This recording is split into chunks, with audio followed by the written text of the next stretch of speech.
"Let me go, Marcus! You're hurting me!" The desperate cry cut through the thumping bass of the exclusive downtown party like a blade. Sophia's voice cracked as her ex-boyfriend's fingers tightened around her throat, pressing her against the marble wall of the penthouse balcony. The city lights blurred through her tears as panic set in. "You think you can just walk away from me?" Marcus snarled, his breath reeking of whiskey and rage. "After everything I did for you? You're nothing without me, Sophia. Nothing!" The party continued inside, oblivious to the violence unfolding just beyond the glass doors. Sophia clawed at Marcus's hands, her designer dress torn at the shoulder from his earlier grab. She'd only come tonight because her best friend insisted she needed to get out, to start living again after their messy breakup 3 months ago. Now she was trapped with nowhere to run. "Please," she gasped, her vision starting to darken around the edges. "Marcus, please stop. What exactly do you think you're doing?" The voice that cut through the night air was deadly calm, carrying an authority that made even Marcus freeze. Sophia felt the pressure on her throat ease slightly as her ex turned toward the balcony entrance. Through her blurred vision, she saw a tall figure silhouetted against the party lights, broad shoulders filling out an expensive black suit, dark hair perfectly styled despite the late hour. "This is none of your business, man," Marcus said, but his voice had lost some of its venom. "Just keep walking." The stranger stepped closer, and Sophia could see his face clearly now. Sharp jawline, intense dark eyes that seemed to miss nothing, and an expression that promised violence. She'd never seen him before, but something about his presence commanded immediate respect, or fear. "Remove your hands from her throat, now." Each word was delivered with surgical precision. Marcus laughed, but it sounded forced. "Or what? You'll call security?" "I know who you are, Vincent Torino. Big-shot businessman, right?" "Well, this is between me and my girlfriend." "Ex-girlfriend!" Sophia managed to croak out. Vincent's eyes never left Marcus, but she saw something shift in his expression at her words. "You heard the lady. Now I'll only say this once more. Let her go." "And if I don't?" Marcus's grip tightened again, making Sophia whimper. In one fluid motion, Vincent closed the distance between them. His hand shot out and grabbed Marcus by the throat, lifting him slightly off his feet and slamming him against the balcony railing. The contrast was immediate. Where Marcus had been brutal and sloppy, Vincent's movements were controlled, efficient, terrifying in their precision. "Then you'll learn why smart people don't cross me," Vincent said, his voice barely above a whisper. "Touch her again and die. Do I make myself clear?" Marcus's face was turning red as he clawed at Vincent's iron grip. He nodded frantically, and Vincent released. Him. Marcus stumbled, gasping and rubbing his throat. "Get out," Vincent commanded. "If I see you anywhere near her again, if I even hear you've been in the same city as her, I'll finish what I started tonight. And Marcus?" He leaned in close. "I always finish what I start." Marcus didn't need to be told twice. He scrambled past them and disappeared into the party, leaving Sophia alone with her mysterious savior. For a moment they stood in silence, the only sounds the distant music and Sophia's shaky breathing. She pressed her back against the wall, suddenly aware of how she must look. Dress torn, hair disheveled, red marks probably already forming on her throat. "Are you all right?" Vincent's voice had completely changed, gone soft with genuine concern. Sophia nodded, then immediately shook her head as tears began to fall. "Hey, just before we continue, please go down and press the subscribe button so I can prove to my mom that I can do this. Thank you. I'm sorry. I don't know why I'm crying. Thank you. You didn't have to." "Yes, I did." He pulled a clean handkerchief from his jacket pocket and offered it to her. "Men who put their hands on women are cowards. They deserve whatever they get." She accepted the handkerchief, noting how expensive the fabric felt between her fingers. Everything about Vincent Torino screamed wealth and power, from his perfectly tailored suit to the confidence in his movements. But it was his eyes that caught her attention. Dark and intense, but not unkind. "I should go home," she said, dabbing at her tears. "I just need to find my purse and call an Uber." Absolutely not. Vincent's tone brooked no argument. He could be waiting downstairs in the parking garage anywhere. I'll take you home. Sophia hesitated. She knew Vincent's name from the society pages. He was one of Chicago's most successful entrepreneurs, owner of several nightclubs and restaurants. But there were always whispers, rumors about his family connections, about how a man his age had built such an empire so quickly. Still, after what he'd just done for her, I don't want to impose. You're not imposing. You're accepting protection from someone who wants to make sure you get home safely. He shrugged out of his suit jacket and draped it around her shoulders. It smelled like expensive cologne and something distinctly masculine. My car is in the private garage. We can avoid the main party entirely. 20 minutes later, Sophia found herself in the passenger seat of a sleek black Mercedes, watching the city lights blur past as Vincent navigated the late-night traffic. The car's interior was pristine leather and polished wood, with classical music playing softly from hidden speakers. You don't have to talk about it, Vincent said, breaking the comfortable silence. But how long has he been bothering you? Sophia pulled his jacket tighter around herself. We broke up 3 months ago. Tonight was the first time he'd gotten physical, but... She trailed off, remembering all the late-night calls, the flowers sent to her office, the way he seemed to appear wherever she went. But he's been stalking you. It wasn't a question. I wouldn't call it stalking exactly, just persistent. My friends said I was overreacting, that he was just having trouble letting go. She laughed bitterly. Guess I wasn't overreacting after all. Vincent's hands tightened on the steering wheel. Your friends are idiots. Trust your instincts. They're usually right about these things. They pulled up outside her apartment building, a modest but well-maintained brownstone in Lincoln Park. Vincent parked and came around to open her door, another gesture that felt both old-fashioned and natural. Thank you, Sophia said as they stood on the sidewalk, for everything. I don't know what would have happened if you hadn't... Don't think about what might have happened. Focus on what did happen. You're safe. He handed her a business card. My personal number is on the back. If he contacts you again, if you see him anywhere, call me immediately. Sophia looked down at the card. Vincent Torino, CEO, Torino Enterprises. The stock was heavy, expensive, with elegant gold lettering. Why are you helping me? You don't even know me. Vincent was quiet for so long, she thought he wouldn't answer. When he finally spoke, his voice was soft. Let's just say I know what it's like to feel powerless. No one should have to go through that alone. 3 days later, Sophia was working late at the marketing firm where she was a senior account manager when her desk phone rang. Sophia Chen, she answered absently, not looking up from her computer screen. Working late again, I see. She recognized Vincent's voice immediately and felt her pulse quicken. She'd thought about him constantly since the party, found herself staring at his business card, wondering what he was doing, whether he'd thought about her at all. Vincent? How did you get my work number? I have my ways. Are you somewhere you can talk privately? Something in his tone made her stomach clench. Yes, most everyone's gone home. What's wrong? Marcus was arrested this morning. Assault charges from 2 years ago. A previous girlfriend finally found the courage to press charges after hearing about what happened at the party. Sophia sank back in her chair, relief flooding through her. She heard about the party, but I never filed a report or... Word gets around in certain circles. The point is, he's going to be tied up in legal proceedings for quite a while. You can breathe easy. Thank you. The words felt inadequate. I don't know how to repay you for... Have dinner with me. The request caught her completely off guard. What? Tomorrow night. There's a new Italian place I've been meaning to try. Nothing fancy, just dinner, between two people who might enjoy each other's company. Sophia's heart hammered against her ribs. Vincent Torino was asking her on a date. The same man who'd saved her from her abusive ex, who'd somehow managed to get justice for another woman, who drove a car worth more than she made in 2 years. I'd like that, she heard herself say. Good, I'll pick you up at 7.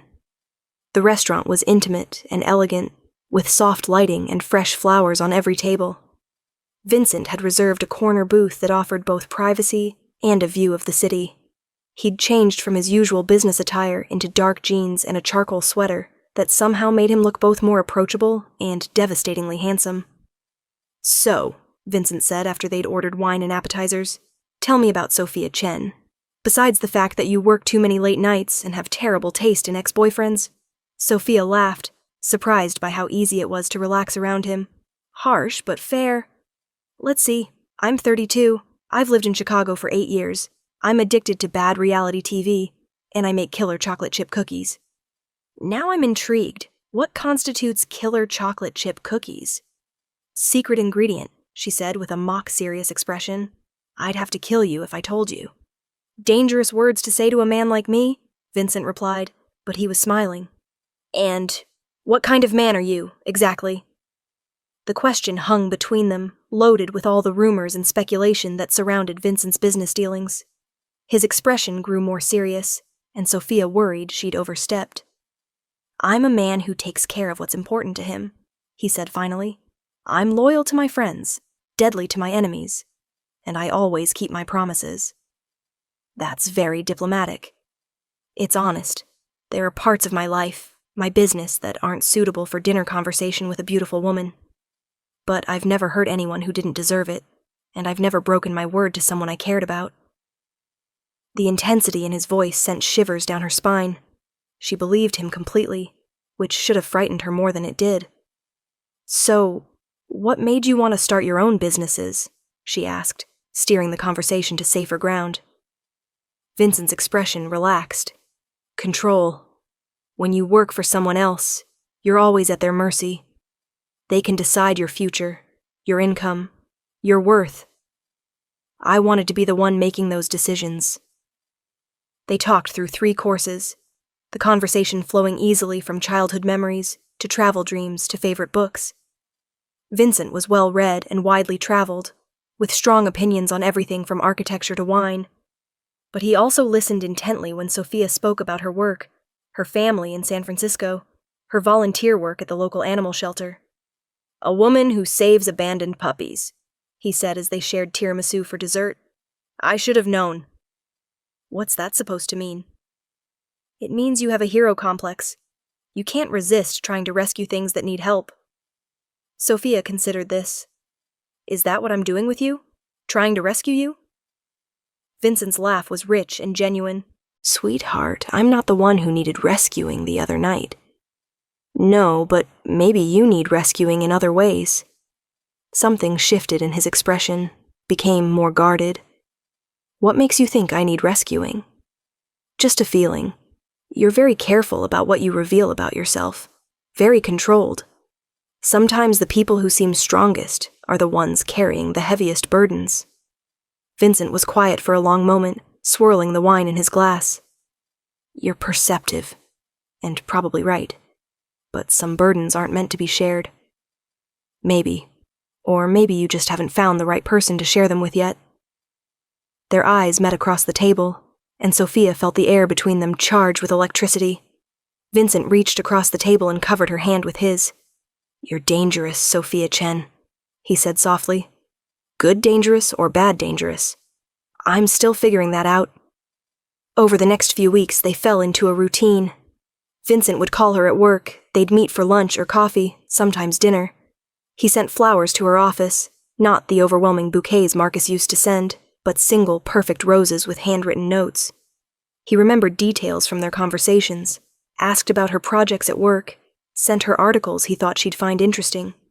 It was courtship in the truest sense of the word, old-fashioned and romantic. Vincent never pressured her for more than she was ready to give, never pushed past the boundaries she unconsciously set. Their goodnight kisses started soft and sweet, but gradually became more heated, more desperate. Sophia was falling for him, and she could tell he was falling too.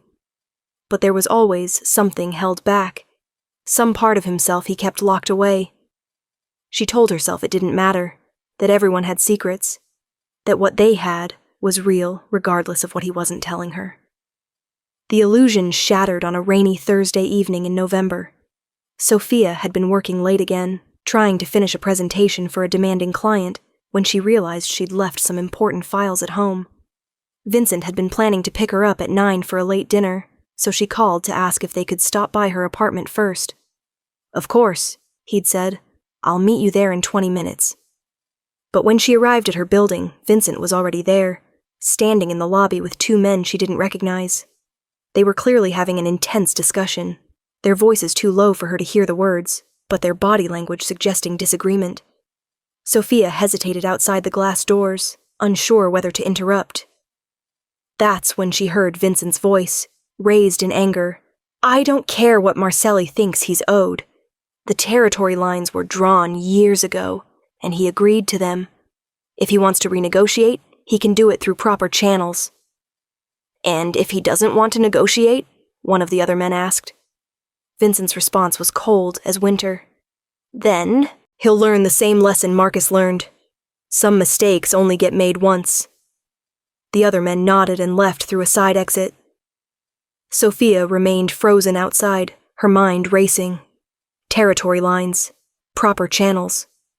The casual mention of Marcus, delivered like a threat. Vincent turned and saw her through the glass, his expression immediately shifting to concern. He pushed open the door. "Sophia? What are you doing out there? You're soaking wet." She looked down, realizing she'd been standing in the rain long enough for her coat to be thoroughly soaked. I was just coming in when I saw you were busy. I didn't want to interrupt." Something in her voice must have alerted him because his eyes sharpened. "How long were you standing out there?" "Not long, just a few minutes." She was a terrible liar, and they both knew it. Vincent studied her face, then sighed. "Come upstairs, we need to talk." They rode the elevator to her floor in tense silence. Inside her apartment, Sophia busied herself making coffee, while Vincent sat at her small kitchen table, looking larger than life and somehow dangerous in her cozy, feminine space. "How much did you hear?" he asked when she finally sat down across from him. Sophia wrapped her hands around her coffee mug, seeking warmth and comfort. "Enough to know that your business involves more than restaurants and nightclubs." "Yes, it does." "Are you—" She struggled to find the right words. "Vincent, are you in the Mafia?" He didn't laugh or deny it immediately, which was somehow worse than if he had. "It's not that simple." "It seems pretty simple from where I'm sitting. Either you are or you aren't." Vincent leaned back in his chair, studying her. "My family has been involved in certain enterprises for 3 generations. I inherited obligations along with opportunities, but I've spent the last 10 years trying to legitimize our operations, to build something clean that my children could inherit without shame. But you're not completely legitimate yet." "No, there are still territories to protect, debts to collect, agreements to honor. The transition takes time, and it has to be done carefully. One wrong move and everything my grandfather built, everything I'm trying to preserve, disappears." Sophia felt like the ground was shifting beneath her feet. The man she'd been falling in love with was admitting to being part of organized crime. Everything she thought she knew about him was built on a foundation of lies. "What about Marcus?" she asked quietly. "Did you have him arrested, or did you do something else to him?" "I made some calls, encouraged certain people to take action they'd been hesitant to take. Marcus is exactly where he deserves to be, facing consequences for his actions through the legal system. But if he hadn't been arrested? If the legal system hadn't worked?" Vincent's silence was answer enough. Sophia set down her coffee cup with shaking hands. "I need you to leave. Sophia, please. I need time to think, and I can't do that with you here." Vincent stood slowly, his face unreadable. "I never lied to you. I just didn't tell you everything. You let me believe you were someone else entirely. I'm exactly who I've always been, the man who protected you, who cares about you, who would do anything to keep you safe. My business doesn't change that." After he left, Sophia spent the night pacing her apartment, her mind spinning in circles. She thought about the Vincent she'd come to know, protective, gentle, intelligent, funny. Then she thought about the man she'd glimpsed in the lobby, cold, threatening, dangerous. Were they the same person? Could someone be both? For 3 days she avoided his calls and threw away the roses he sent. Her friends at work noticed her distraction, her loss of appetite, the dark circles under her eyes. But how could she explain that she'd fallen in love with a mobster? That the fairy tale romance she'd been living was built on violence and crime? On Saturday morning, she was walking back from the grocery store when a black SUV pulled up beside her. The window rolled down, revealing a face she didn't recognize. Middle-aged, scarred, with cold eyes that made her blood freeze. "Sophia Chen?" the man asked. Every instinct screamed at her to run, but her feet felt rooted to the spot. "Who's asking?" "Someone who thinks Vincent Torino needs to learn about consequences. Get in the car." "No." Her voice came out as barely a whisper. The man smiled, revealing gold teeth. "That wasn't a request, sweetheart." Before she could react, the SUV's back door opened and another man got out. Sophia dropped her groceries and ran, her heart hammering, as she heard footsteps pounding behind her. She made it half a block before strong hands grabbed her arms. "Vincent!" she screamed as they dragged her toward the SUV. "Vincent, help me!" A cloth covered her face, and the world went dark. Sophia woke up in what appeared to be an abandoned warehouse, her hands zip-tied behind her back and her head pounding. The scarred man from the SUV sat across from her, cleaning his fingernails with a knife. "Good, you're awake. I was starting to worry we'd used too much chloroform." "What do you want?" Her voice was hoarse, her mouth dry with fear. "What I want is for Vincent Torino to understand that actions have consequences. He cost my boss a lot of money when he interfered in that territory dispute. Made him look weak in front of people who can't afford to see weakness. I don't know anything about Vincent's business, but you know Vincent, and he cares about you. That makes you valuable." The man's phone buzzed, and he answered it with a grunt. "Yeah, he got the message. Says he wants to trade himself for the girl." He laughed. "Tell him midnight, Pier 47. He comes alone, or we start sending pieces of her back to him." Terror flooded through Sophia's system. Vincent was going to try to save her, which meant he was walking into a trap. These men were going to kill them both. "Please," she said when the man hung up. "Let me call him. Let me tell him not to come. I'm not worth—" "Oh, but you are worth it. That's the whole point." The man leaned forward, his smile predatory. "Vincent Torino thinks he's untouchable, thinks he can make moves without considering how they affect other people's operations. Tonight, he learns different." The hours crawled by. Sophia's wrists were raw from the zip ties, her shoulders aching from having her arms pulled back for so long. She tried to work free, tried to find something to cut the restraints, but the warehouse had been cleared of anything useful. At 11:30, the men loaded her into a van and drove to the pier. The Chicago waterfront was deserted at this hour, just empty shipping containers and the sound of water lapping against the docks. They positioned her on her knees at the end of the pier, the scarred man standing behind her with his hand on her shoulder. Sophia could see Vincent approaching alone, just as they'd demanded. He walked with his hands visible, his movements careful and controlled. Even in the darkness, she could see the tension in his body, the way his eyes scanned for threats while remaining focused on her. "That's close enough," the scarred man called out when Vincent was about 20 feet away. "You cost my boss a lot of money, Torino. Made him look weak." "Marcelli's problem is with me, not her," Vincent replied, his voice carrying clearly across the water. "Let her go, and we'll settle this between men. See, that's where you're wrong. Your problem is you think you can make unilateral decisions about territory that affects other families. Tonight, you learn what happens when you don't play by the rules." The man pulled out a gun and pressed it to the back of Sophia's head. She closed her eyes, praying that Vincent would somehow survive this, that he wouldn't blame himself for her death. "Any last words for your boyfriend?" the man asked her. Sophia opened her eyes and looked directly at Vincent. "I love you," she said, loud enough for her voice to carry across the water. "Whatever happens, I love you." Vincent's expression shifted, became something fierce and deadly. "Sophia, close your eyes and don't move." Before she could ask what he meant, the night exploded into chaos. Gunshots erupted from multiple directions, muzzle flashes lighting up the darkness like deadly fireworks. The man behind her grunted and fell, his gun clattering across the pier. More men emerged from behind shipping containers, moving with military precision as they surrounded Marcelli's crew. Vincent was running toward her, no longer alone, no longer helpless. "It's over," Vincent said as he cut her restraints with a knife that seemed to appear from nowhere. "You're safe, sweetheart. I've got you." Sophia collapsed against him, her body shaking with relief and adrenaline. "You came for me." "Of course I came for you. Did you really think I'd let anything happen to you?"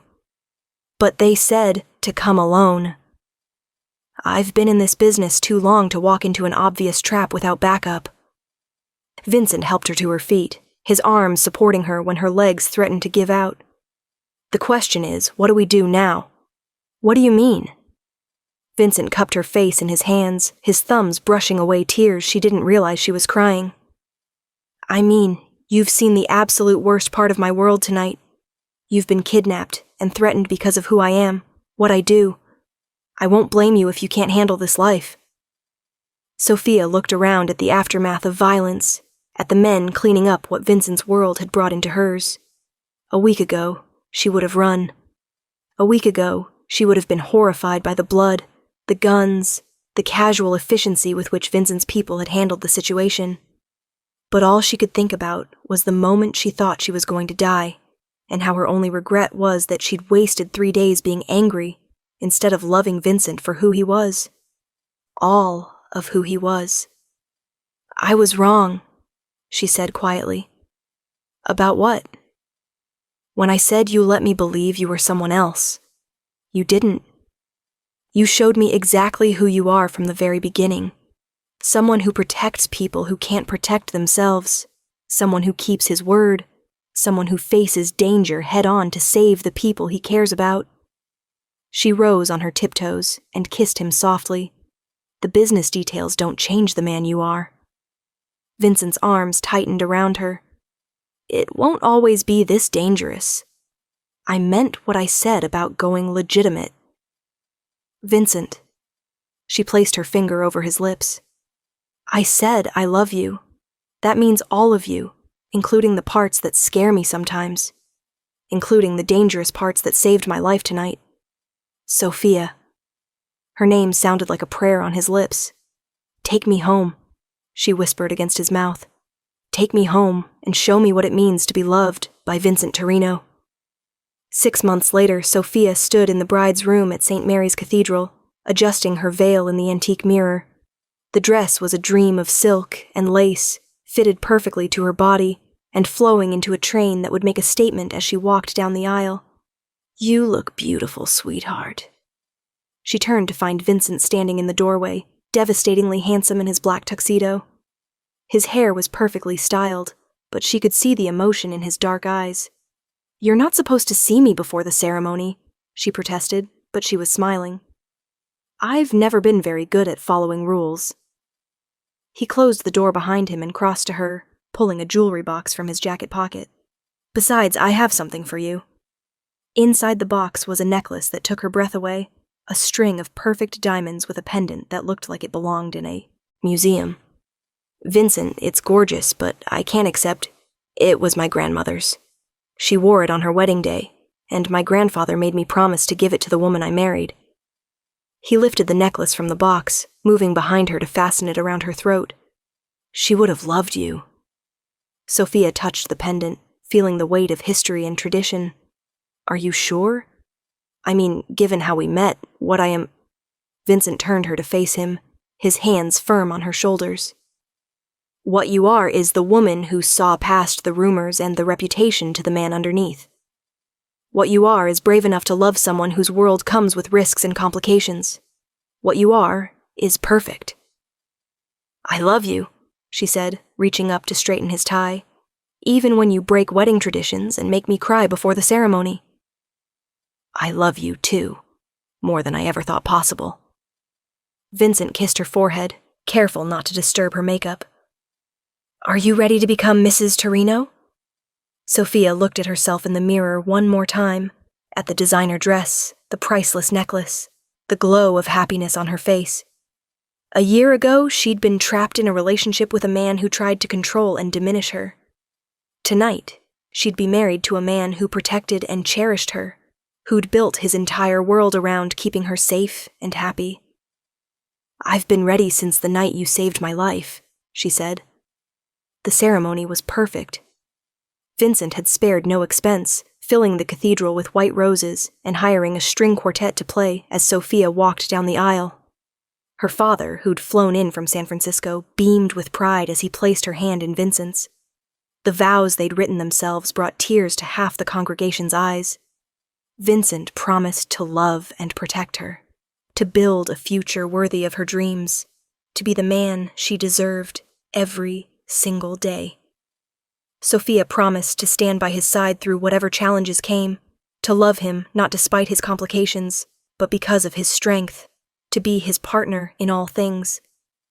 When the priest pronounced them husband and wife, Vincent's kiss was tender and full of promise.